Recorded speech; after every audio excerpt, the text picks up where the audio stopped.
I never planned on becoming the man who destroys the people who betrayed him.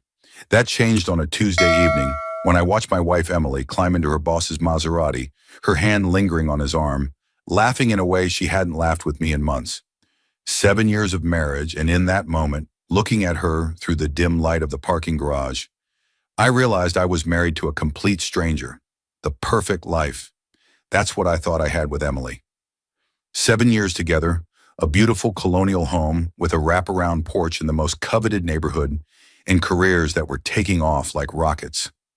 I built my security company from scratch after leaving the military, with honors and 3 combat tours behind me, while she climbed the ranks at Benson & Co., one of the most prestigious law firms in the city. We were the couple others pointed to at parties, eyes narrowed with envy. At least that's what I believed until that moment in the parking garage changed everything.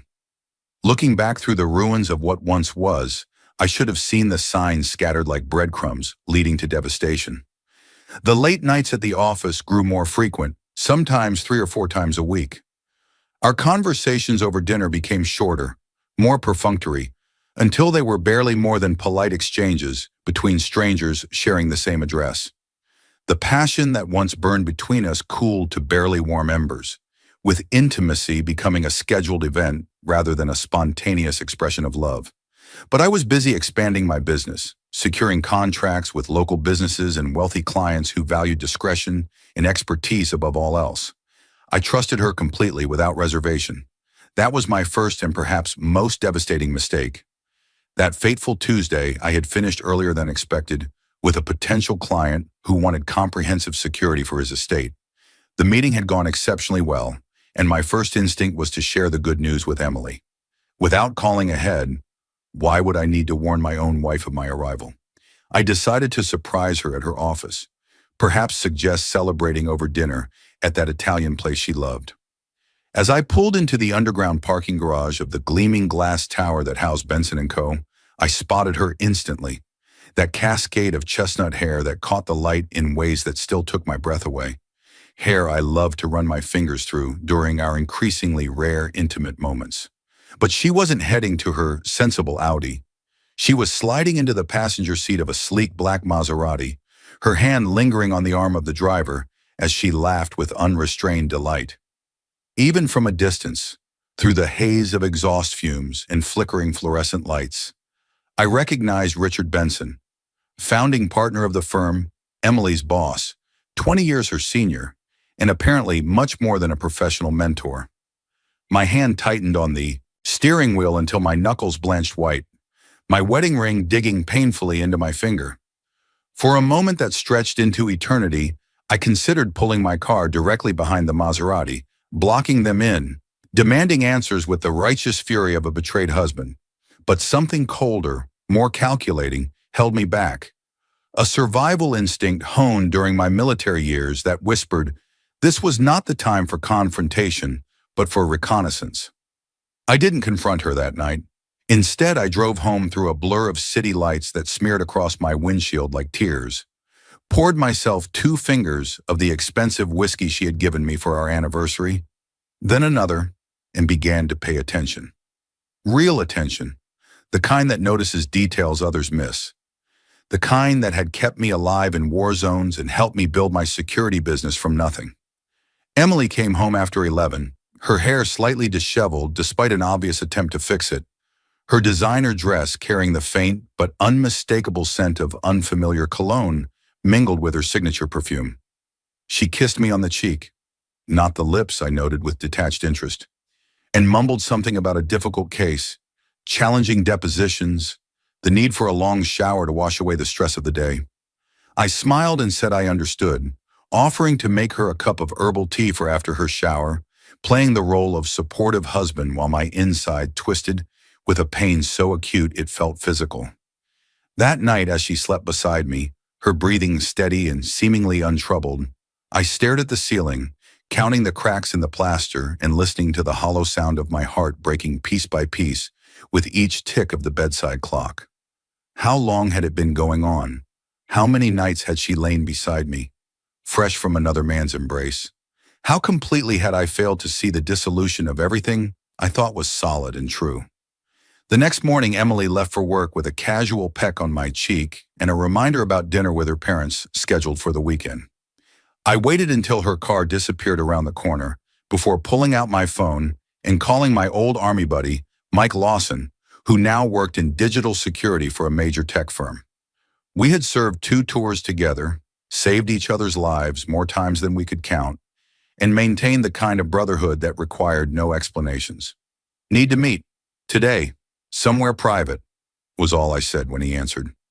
"Diner on 4th and Pine, 1 hour," he replied without hesitation. No questions asked. That's how it was between us. Unquestioning support when needed most. The diner was a nondescript place with cracked vinyl booths and coffee strong enough to dissolve spoons. Far from my usual haunts and certainly nowhere Emily or her sophisticated colleagues would ever set foot. Mike was already there when I arrived, occupying a corner booth with lines of sight to all exits. Some habits never fade after combat. "You look like hell warmed over," he observed as I slid into the booth across from him. "What's the situation?" I explained my suspicions with military precision, laying out the evidence without embellishment. Mike listened without interruption, his face growing darker with each detail. "You sure about this, Alex? Emily always seems so—" Mike trailed off, searching for the right word. "Devoted? Loyal? In love with me?" I supplied, pushing my untouched sandwich away. My appetite a distant memory. "Yeah, I thought so too. For 7 years, I thought so too. Now I need to know for certain before I make any moves. I need irrefutable evidence, not just suspicions." Mike hesitated, his fingers drumming a nervous pattern on the scratched tabletop. Then he reached into his jacket pocket and slid a small USB drive across the table. "This will help you access her devices remotely. Laptop, phone, tablet, whatever. It'll bypass most standard security measures and give you a mirror of everything she does. But Alex, man," he leaned forward, his voice dropping to a near whisper, "be prepared for what you might find. Some doors can't be closed once they're opened. Some things you can't unsee."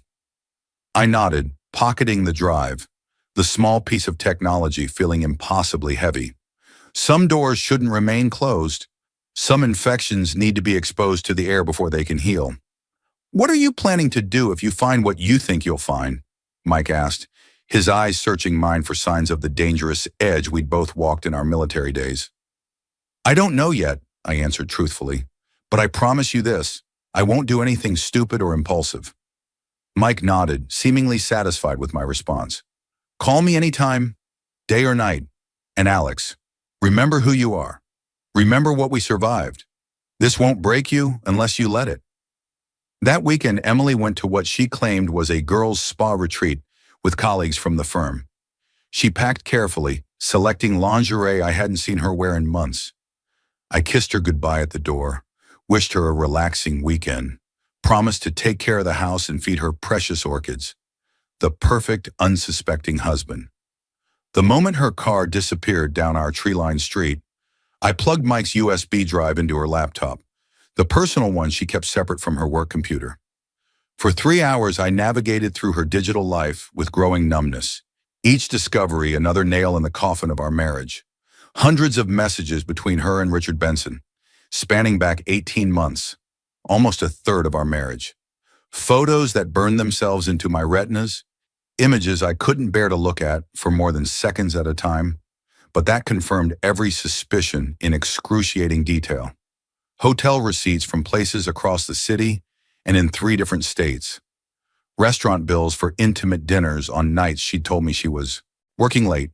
Flight itineraries for business trips that had clearly been romantic getaways. And worse, infinitely worse, were the conversations about me. "Alex is such a simple man," she had written in one message that felt like a knife between my ribs. "He has no idea how this world really works. He's content with his little security business while we're changing the landscape of corporate law. It's almost endearing, like watching a child play with toy soldiers." And then, the line that burned into my brain with the permanence of a brand, "He's replaceable, Richard. They all are, never forget that. Men like Alex are stepping stones, useful until you don't need them anymore. And I've outgrown the need for stepping stones. I'm ready for the palace you've promised me." Their mutual contempt flowed through message after message. My military service, which I had always considered the foundation of my character, was reduced to his glory days and that macho phase. My business, built through years of grueling work and sacrifice, was dismissed as playing security guard. Our home, which I had renovated with my own hands, was embarrassingly suburban and a starter house at best. I scrolled through it all, my hands steady despite the rage and grief building inside me like a gathering storm. That's when I found something unexpected. Financial documents embedded in encrypted folders, spreadsheets, offshore account details, wire transfer confirmations. As I dug deeper, using skills from my military intelligence training, I realized I had stumbled upon something much bigger than a tawdry affair. Benson & Co. wasn't just a law firm. It was a sophisticated money laundering operation with tendrils reaching into city politics, real estate development, and international business. They were cleaning money for everyone from drug cartels to corrupt politicians, using client trust accounts and complicated real estate transactions to hide the paper trail. Emily wasn't just sleeping with her boss, she was his accomplice, using her brilliant mind to create legal labyrinths that concealed millions in illicit funds. I spent the next 3 days meticulously copying everything, every message, every document, every photo, every financial record. I created backups of backups and stored them in places Emily would never think to look. A hollow book in my workshop, an encrypted cloud account under an alias, a safe deposit box opened under my company's name. Then I removed all traces of my digital intrusion and waited for her return, a strange calm settling over me like the eye of a hurricane. When she came home Sunday evening, glowing and refreshed from her spa weekend, I played the part of the doting husband. I listened to her fabricated stories about massages and facials and mineral baths. I helped carry her bags to our bedroom, noticing the barely concealed hickey below her ear that she tried to hide with her hair. I even made her favorite, chamomile tea with honey and lemon, just the way she liked it.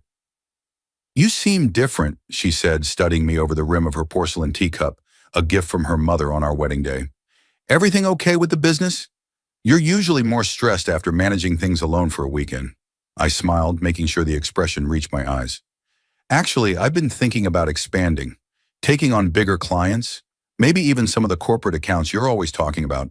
I think it's time Sentinel Security moved beyond residential and small business contracts."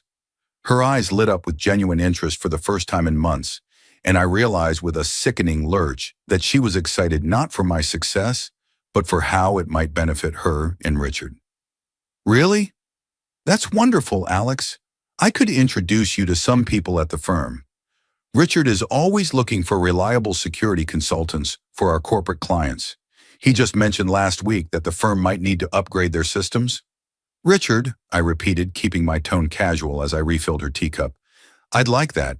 He seems like a man who values loyalty and discretion, important qualities in our line of work." She didn't catch the irony in my words. Instead, she launched into a monologue about networking opportunities and corporate connections, her face animated in a way it hadn't been for our conversations in ages. I nodded at all the right moments, making appropriate sounds of interest, while my mind cataloged every lie and calculated my next move with the precision of a chess master. The following morning, after Emily left for work in a cloud of expensive perfume and promises to talk to Richard about meeting for drinks, I called Johnny Blake. Unlike Mike, who had transitioned smoothly into civilian life, Johnny was an ex-FBI agent who had retired under questionable circumstances involving an unauthorized investigation into a senator's finances. We had worked together on a few private security jobs for high-profile clients, and I knew he harbored a deep resentment toward white-collar criminals who escaped justice through legal loopholes and high-priced attorneys. "I need your expertise on something delicate," I told him when we met at his cluttered apartment overlooking the harbor, the space more resembling an active investigation room than a home, with maps and news clippings covering one entire wall. Johnny raised an eyebrow as I handed him an encrypted drive containing copies of everything I'd discovered. "Delicate as in might piss off powerful people? Delicate or might get us both killed? Delicate?" Potentially both, I confirmed, watching as he plugged the drive into his custom-built computer system. He whistled low and long as he scrolled through the files, his experienced eyes picking up details I had missed. Your wife's into some serious shit, Alex. These aren't just affairs. This is enterprise-level fraud. They've been siphoning money from client accounts, manipulating case outcomes, selling insider information to stock traders. He looked up at me, his expression grave beneath his perpetually disheveled gray hair. You know what happens to people who cross guys like Benson, right? They disappear, I said flatly, or they have unfortunate accidents. Car brakes fail, gas leaks occur, robberies go wrong. I know the playbook. So what's your play here? Divorce attorney? FBI? Witness protection? Johnny asked, closing some of the more personally painful files with a sensitivity that surprised me. I leaned forward, the decision crystallizing in my mind with perfect clarity. I want them all to burn, Johnny. Not just Emily and Richard. Everyone involved in this scheme. The judges they've bought, the politicians they own, the clients who use them to wash blood money. And I want to be there to watch the flames consume everything they've built. Johnny was silent for a long moment, his eyes assessing me with the same look he'd given suspects across interrogation tables for 20 years. Then he cracked a smile that contained no warmth, only savage anticipation. Well then, brother, let's start a fire. Over the next month, we assembled a team with the same care and strategic thinking I'd once used to plan complex military operations. Sarah Lawson, an investigative journalist who had been trying to expose corruption in the city's legal system for years, only to be blocked by powerful interests and threatened with libel suits. Tom Miller, a former accountant at Benson and Coarn, who had been fired when he asked too many questions about certain transactions and found himself blacklisted throughout the financial industry. And Margaret Lane, a wealthy widow whose late husband's substantial estate had been mysteriously depleted after Richard Benson handled the probate process, leaving her with barely enough to maintain her home. Each had their own reasons for wanting revenge against Benson and Co. Each brought unique skills to our operation, and each swore absolute secrecy when I explained what we were planning. If this goes wrong, I told them during our first meeting in a private room above Johnny's favorite bar, there's a very real chance we all face consequences. Legal, financial, possibly physical. I need everyone to understand the stakes. I've been waiting 3 years for a chance to expose Benson, Sarah said, her reporter's notebook already filled with preliminary notes. He destroyed my career when I got too close last time, made sure no reputable publication would touch my work. I'll risk everything to see him pay. Tom nodded in agreement, nervously adjusting his glasses. They didn't just fire me, they ruined me, made it sound like I had embezzled funds when all I did was question their accounting practices. My wife left, took the kids. I've got nothing left to lose.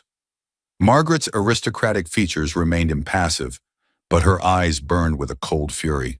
Richard Benson convinced my herald to change his will 2 weeks before his heart attack. 40 years of marriage, and suddenly I wasn't the primary beneficiary. The firm received administrative fees that amounted to millions. I have resources, connections, and every social grace needed to infiltrate their circle. Use me however you need. With our team assembled, we developed a comprehensive strategy. While Johnny and I gathered more evidence through surveillance and digital monitoring, the others played their parts to perfection. While we worked, I maintained a perfect facade at home. I became more attentive to Emily, more interested in her work and colleagues. I suggested dinner parties with her legal associates, listening carefully to their conversations for useful information. I even bought her expensive gifts, a diamond bracelet, designer shoes, a weekend spa package, the irony not lost on me, all charged to our joint credit card that would soon be evidence of my good faith in the marriage. You've changed, Emily remarked one evening as we prepared for bed, her eyes watching me with a mixture of pleasure and suspicion as I massaged her shoulders. It's like you found your ambition again. You're more confident, more engaged. What happened to my content with his lot husband? I kissed her forehead, suppressing the urge to recoil from the contact. Let's just say I've gained some perspective on what matters in life. Success, recognition, power, the things you value. She smiled, clearly interpreting my transformation as a sign that I was finally becoming the man she thought I should be. Someone more like Richard Benson, with his tailored suits and calculated charm. If she had looked closer, she might have seen the cold calculation behind my eyes, the slight hardening of my jaw when she mentioned her late meetings. But Emily only saw what she wanted to see, a trait that would ultimately be her downfall. Meanwhile, our team worked methodically toward our goal. Sarah dug into the backgrounds of judges who had presided over Benson's cases, finding suspicious rulings that always seemed to favor certain clients, followed by questionable financial decisions, vacation homes purchased, children admitted to exclusive universities, spouses landing lucrative consulting contracts. Tom reconstructed the firm's shadow accounting system, documenting every fraudulent transaction and identifying the shell companies used to hide their activities. Margaret provided us with introductions to the city's elite, opening doors that would otherwise have remained closed to people like us. Gathering gossip and hints at private functions where alcohol loosened tongues. And Johnny? Johnny set up surveillance on Emily and Richard, documenting their trysts with high-resolution photos and recording their conversations with military-grade equipment. "They're getting sloppy," he reported, showing me photos of them entering a hotel through the main lobby rather than separate entrances. They think they're untouchable. The arrogance will be their undoing. 2 months into our operation, opportunity knocked in the form of an engraved invitation delivered to our home. Benson and Cody announced their annual charity gala, a lavish black tie affair that drew politicians, business leaders, and local celebrities. The event was supposedly to raise money for children's education in underprivileged neighborhoods, but our investigation revealed it was primarily a networking opportunity for the firm's money laundering clients and a chance to bribe officials under the guise of charity donations. "We'll never get a better chance," I told the team as we gathered in a private room above Johnny's favorite bar, the invitation prominently displayed on the table between us. "All the players will be in one place. Cameras will be rolling for the society pages, and everyone who matters in this city will be watching." "What exactly are you proposing?" Sarah asked, her reporter's instinct clearly sensing a story about to break. I laid out my plan in detailed phases. It was audacious, risky, possibly even dangerous. But as I spoke, I watched their expressions change from skepticism to determination. "Count me in," Tom said first, adjusting his glasses with nervous energy. "I've spent 2 years rebuilding my life from nothing. If this is my chance to set the record straight, I'm taking it." "This could be the story of my career," Sarah admitted with a predatory smile that reminded me of jungle cats I'd seen during deployments. "Pulitzer worthy if we pull it off." Margaret simply nodded, her aristocratic features set in stone, diamond earrings catching the light as she inclined her head. "It's time Richard Benson learned that not everyone can be bought, and those who can be bought can also be sold." Johnny clapped me on the shoulder, his eyes meeting mine with the look we'd shared before particularly dangerous missions. "You sure about this, Alex? Once we pull the trigger, there's no going back. Your marriage, your reputation, your business. Everything changes." I thought about the woman sleeping in my bed at home, the stranger wearing my wife's face. Some things have already changed beyond repair. Now it's just about making the outside match the reality. The night before the gala, Emily and I attended a dinner at Le Cirque, one of the city's most exclusive restaurants where monthly food and beverage minimums exceeded what many families earned in a week. Richard Benson had invited us, or rather, he had invited Emily and tolerated my presence as an unavoidable appendage. I dressed in my best custom suit, a recent purchase that Emily had enthusiastically approved, shaved carefully, applied the cologne she had given me last Christmas, and played the part of the proud husband to perfection. The restaurant hummed with power and privilege, crystal glasses tinkling, hushed conversations punctuated by practiced laughter. At a round table, near the window with the best view of the city skyline, sat Richard Benson, his silver hair perfectly coiffed, his tan skin speaking of recent vacations on private islands. He was flanked by 2 junior partners and their spouses, all looking like they'd stepped from the pages of a luxury magazine. He rose as we approached, his smile dazzling and empty, like a beautifully wrapped package containing nothing. Emily, ravishing as always, he said, kissing her cheek a fraction too long, his hand lingering at the small of her back. Then, almost as an afterthought, Alex, good to see you again. Emily tells me you're expanding your security business. Commendable entrepreneurial spirit. I extended my hand, gripping his firmly enough to see a flicker of surprise cross his face. The pleasure's all mine, Richard. Emily speaks so highly of your leadership. I feel like I know you already. If he caught the double meaning in my words, he didn't show it. Instead, he gestured to our seats. Emily positioned directly across from him, me relegated to the edge of the table next to a nervous-looking junior partner's wife who spent most of the evening checking her phone under the table. Dinner was an exercise in restraint that tested the limits of my self-control. I watched as Emily and Richard exchanged glances laden with meaning, their fingers brushing during wine pours, knees touching beneath fine linen tablecloths. I listened as they discussed cases using euphemisms I now understood referred to their illegal activities. The Richardson matter was money laundering for a real estate developer. Our friends from Miami were representatives of a drug cartel. Special administrative procedures meant bribing officials. I smiled and nodded and asked appropriately ignorant questions about the legal world, playing the role of the slightly out-of-his-depth husband trying to participate in his wife's sophisticated career. Dessert had just been served, an elaborate chocolate construction that cost more than I'd spent on groceries in college, when I checked my watch and excused myself. Bathroom, I explained, kissing Emily's cheek before walking away. Instead of heading to the restroom, I slipped outside through a service entrance where Johnny was waiting in a nondescript sedan across the street, engine running. Everything set for tomorrow? I asked as he handed me a small package wrapped in silver paper with an elegant bow. All systems go, he confirmed, his eyes constantly scanning our surroundings. Sarah's press contacts are confirmed. Tom finalized the financial records and prepared the digital packages. Margaret's handled the guest list adjustments, added 2 undercover reporters, and made sure the deputy DA will be there. You sure you want to do the first part yourself? I could deliver the package. I looked down at the gift in my hands, feeling its negligible weight. Some messages need to be delivered personally. It's the only way they'll understand the gravity of what's coming. When I returned to the table, conversation halted abruptly.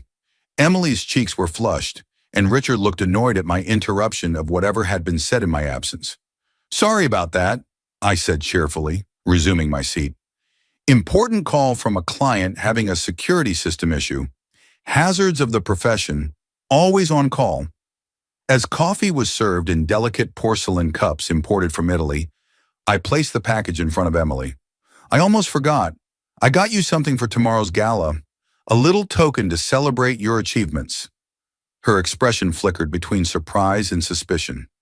You didn't have to do that, Alex. You've been so generous lately. Open it, I encouraged, aware that everyone at the table was watching with polite interest.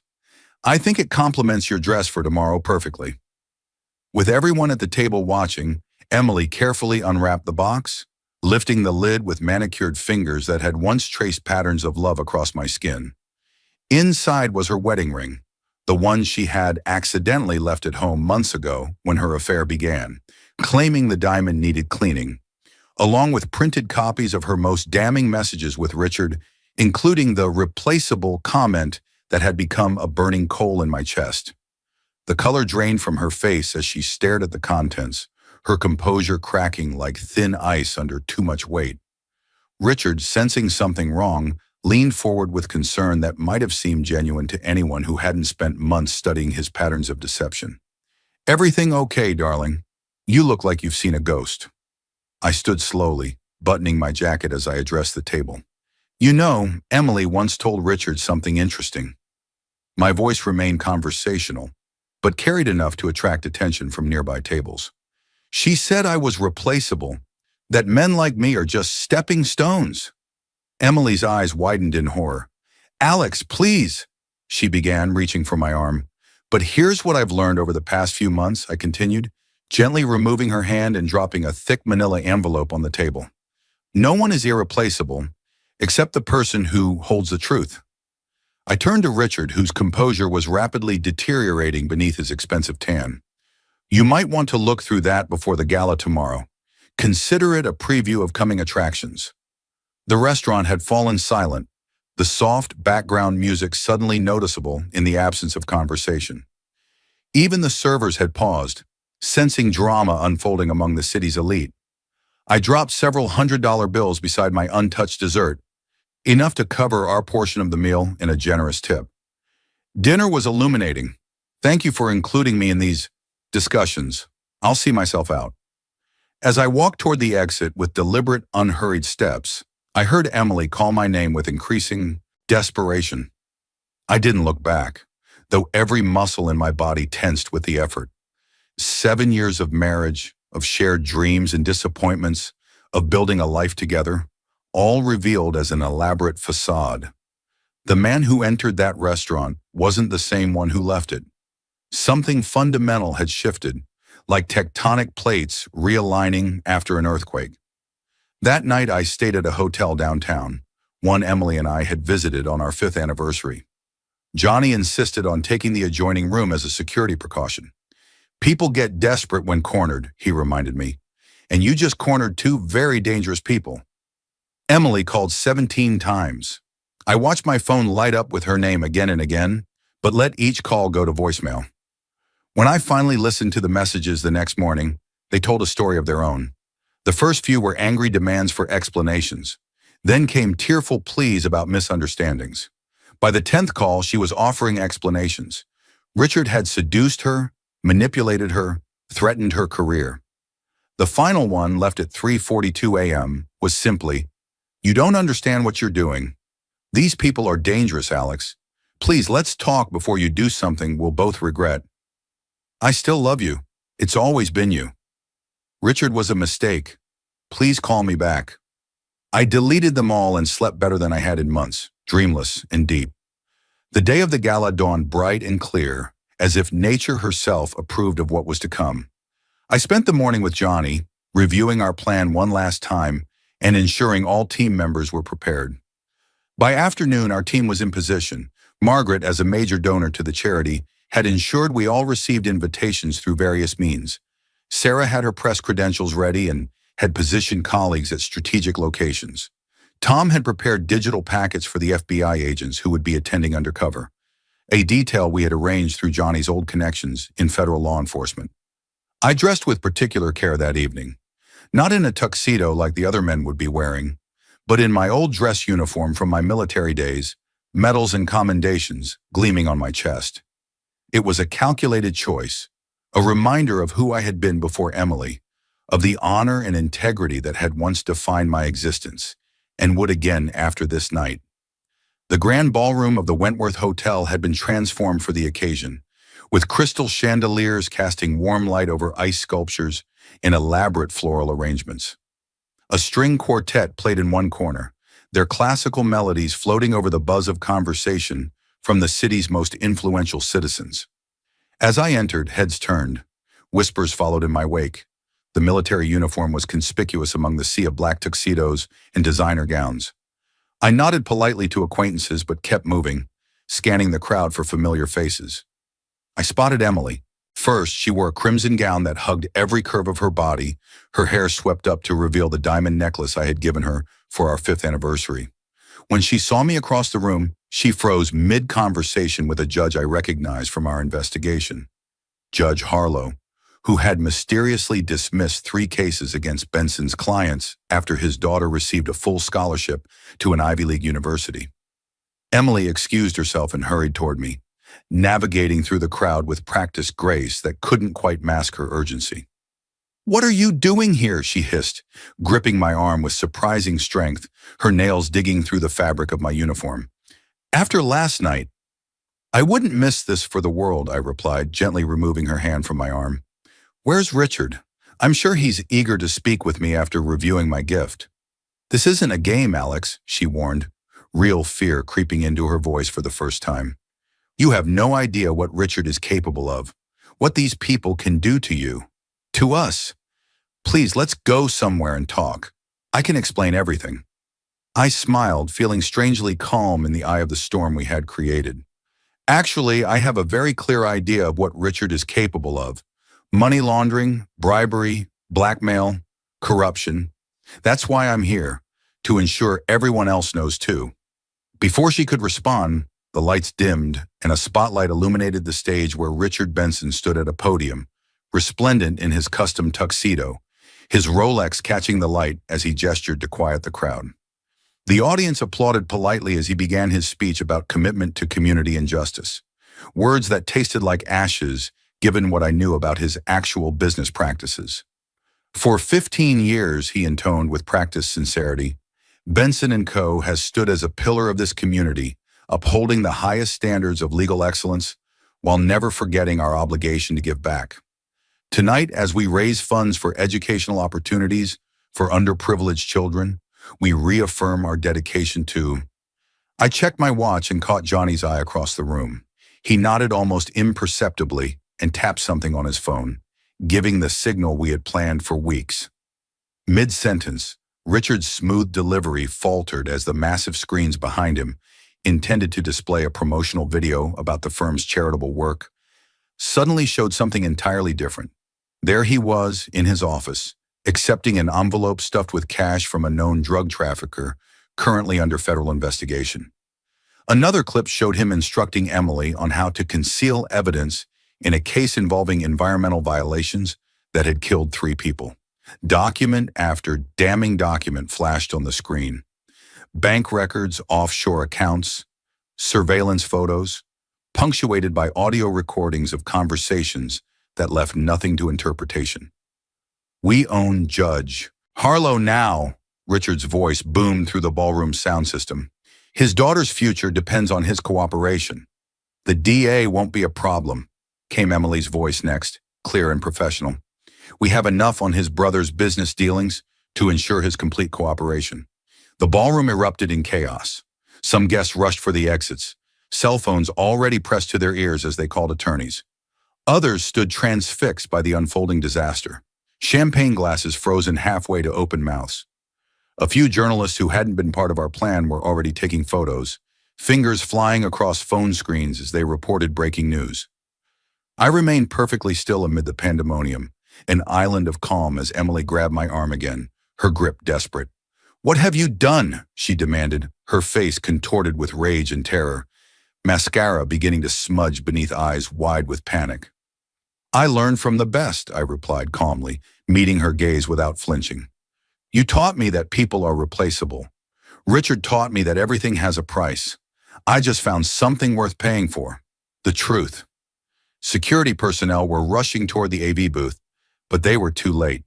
The evidence was already streaming live to several news outlets, courtesy of Sarah's press connections.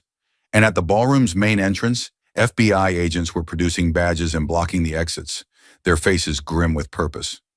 Richard spotted me through the crowd of panicking guests. Our eyes locked for a moment, his filled with a hatred so pure it was almost admirable in its intensity. Then he turned and bolted toward a service door, showing surprising speed for a man in his 60s.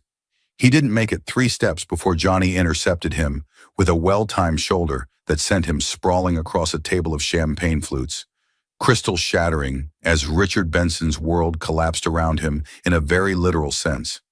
Emily watched in horror as her lover and mentor was handcuffed and read his rights in front of the city's elite, his carefully cultivated image of respectability disintegrating with each word from the federal agent's mouth.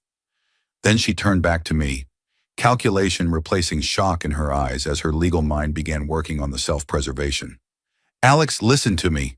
Her voice dropped to an urgent whisper as she moved closer, her hand on my chest in a gesture that once would have made my heart race. "I can explain everything. Richard manipulated me from the beginning. He threatened my career, my family. I was trying to gather evidence against him myself." The lies flowed effortlessly from her lips, her expression earnest and beseeching. "We can fix this. Together. I'll testify against him.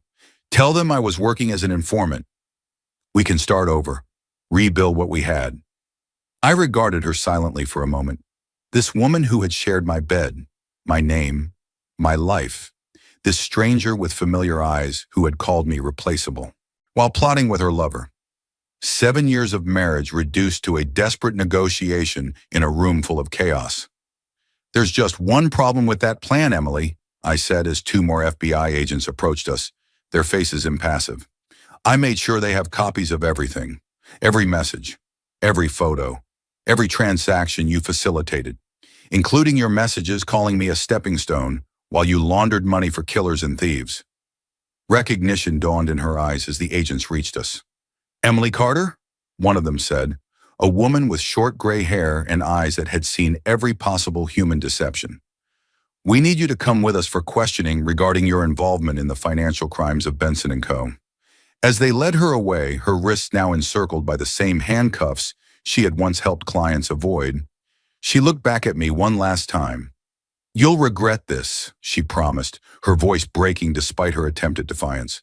When this is over, you'll have nothing. No wife, no connections, nothing.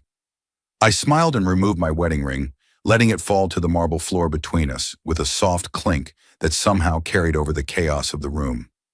I already had nothing. A marriage built on lies, a wife who despised me, a life constructed on quicksand.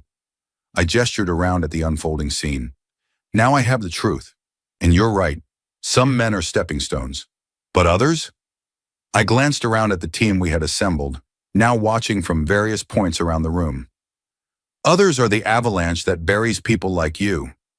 The fallout was spectacular, exceeding even our most optimistic projections. By morning, Benson & Comerage was trending on every social media platform, the hashtag BensonGate attached to video clips and outrage commentary. By noon, clients were fleeing in droves, publicly distancing themselves from the firm, with carefully worded statements prepared by crisis management teams. By evening, the FBI had raided the firm's offices and seized its servers, leading to calls for investigations into every case the firm had handled in the past decade. Within a week, 17 arrests had been made, including 3 judges, a state senator, 2 prosecutors, and several of the firm's senior partners. The investigation expanded to include financial institutions that had facilitated transactions, revealing corruption that stretched across city limits into federal territories. Emily was released on bail pending further investigation, her passport surrendered, her movements monitored by an ankle bracelet, a humiliating accessory for a woman who had once spent thousands on designer shoes. She returned to our home to find the locks changed and divorce papers taped to the door, along with a notice that the property was under surveillance. When she called, screaming about her rights and belongings, I reminded her calmly about the prenuptial agreement she had signed at her father's insistence, specifically the moral turpitude clause that nullified claims in cases of criminal activity. You'll get what the law entitles you to, I told her calmly, sitting in my new downtown apartment overlooking the river. Nothing more, nothing less. Your clothing and personal items are in storage. Your attorney can arrange collection. You've destroyed my life, she accused, her voice hoarse with crying or perhaps rage. Everything I worked for, gone because you couldn't handle that I outgrew you. No, Emily, you did that yourself when you decided I was replaceable, when you chose to break the law alongside your lover, when you dismissed everything we built together as a stepping stone to something better. I paused, letting the words sink in. Actions have consequences, even for brilliant attorneys who think they're above the rules that govern ordinary people. The divorce proceedings were swift by legal standards, expedited by Emily's deteriorating legal position and her attorney's recognition that fighting would only prolong the inevitable. Her involvement in the firm's criminal activities voided most of her claims on our assets. The house sold quickly, purchased by a tech executive relocating from the West Coast who knew nothing of its history. I moved permanently into my downtown loft with floor-to-ceiling windows and views of the river, a space that had never known Emily's presence and never would. My security business, far from suffering as Emily had predicted, flourished in the aftermath of the scandal.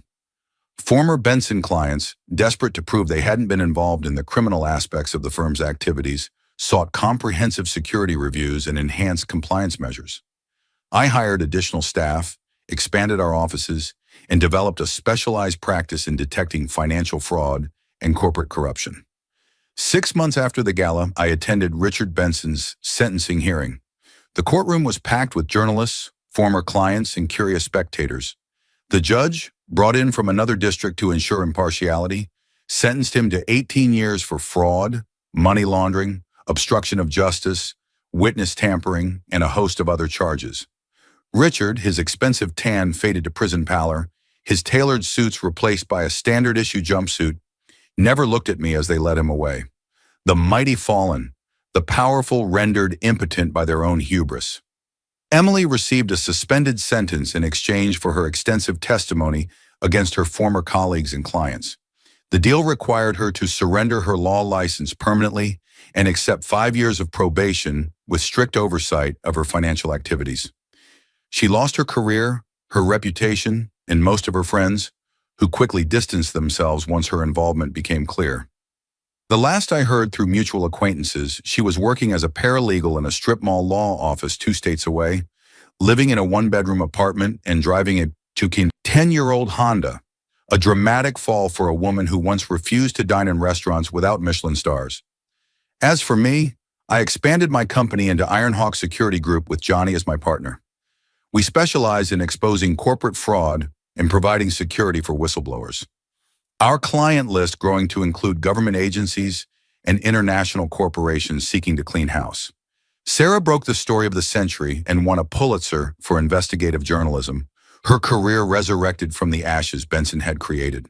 Tom became our financial director, his reputation restored and his expertise now valued rather than punished. And Margaret? She became something more personal. First a friend, then a confidant, and eventually the woman who showed me that trust was still possible after betrayal, that not every relationship was transactional or temporary.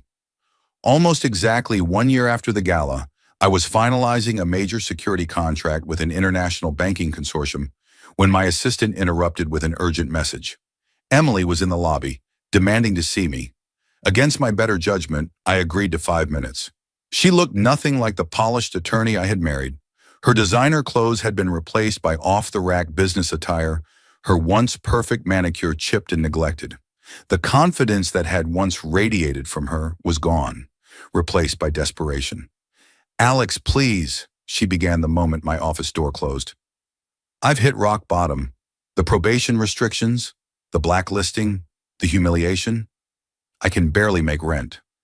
I know I made terrible mistakes, but we had 7 years together. That has to count for something." I studied her dispassionately from behind my desk. "What exactly are you asking for, Emily?"